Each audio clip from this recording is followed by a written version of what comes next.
Jenny, I have a question for you that someone sent me by email before this event, and that was about the use of high fructose corn syrups in so many products these days.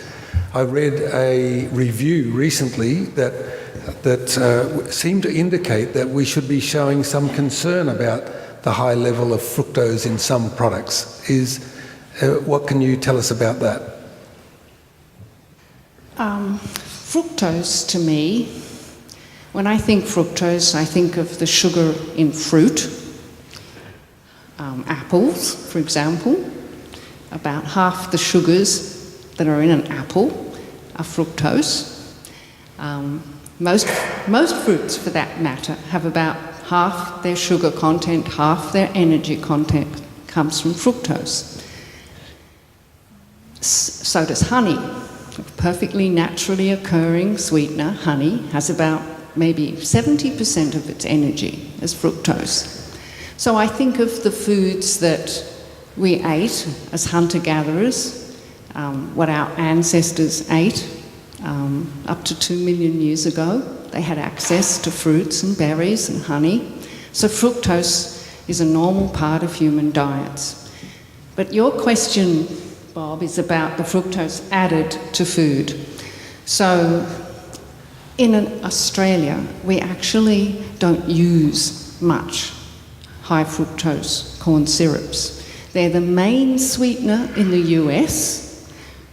Maybe, 90% of the sweetener used is high fructose corn syrup. And the reason why is they make it from cornstarch. And corn, they grow lots of corn. It's really cheap, and they can convert it to a high fructose corn syrup really cheaply.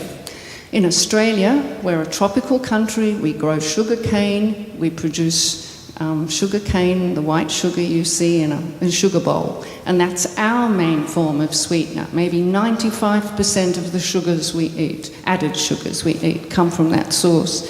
So in Australia, the high fructose corn syrup story is really not an issue, okay?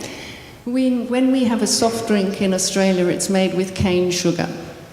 In the US, it's made with high fructose corn syrups. But the ratio of the fructose to glucose in those soft drinks is roughly the same.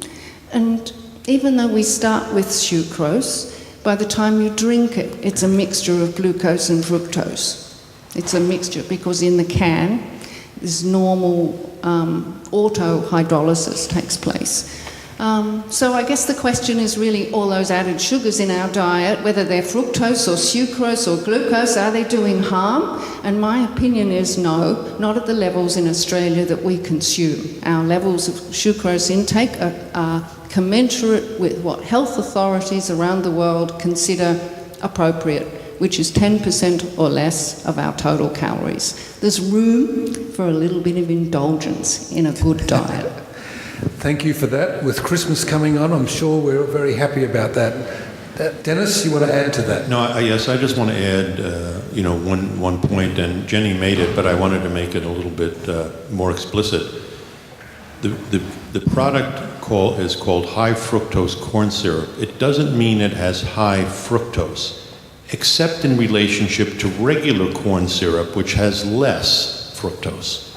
So the amount of fructose in high fructose corn syrup is virtually the same as the amount of fructose you have in any table sugar that you pick up and put on a product. So the high doesn't say it's excess. It's high in relationship to cane sugar, routine cane sugar, which is not used very much anymore. But Americans consume a lot of high fructose corn syrup in products. It's one of the most contentious issues in nutrition today.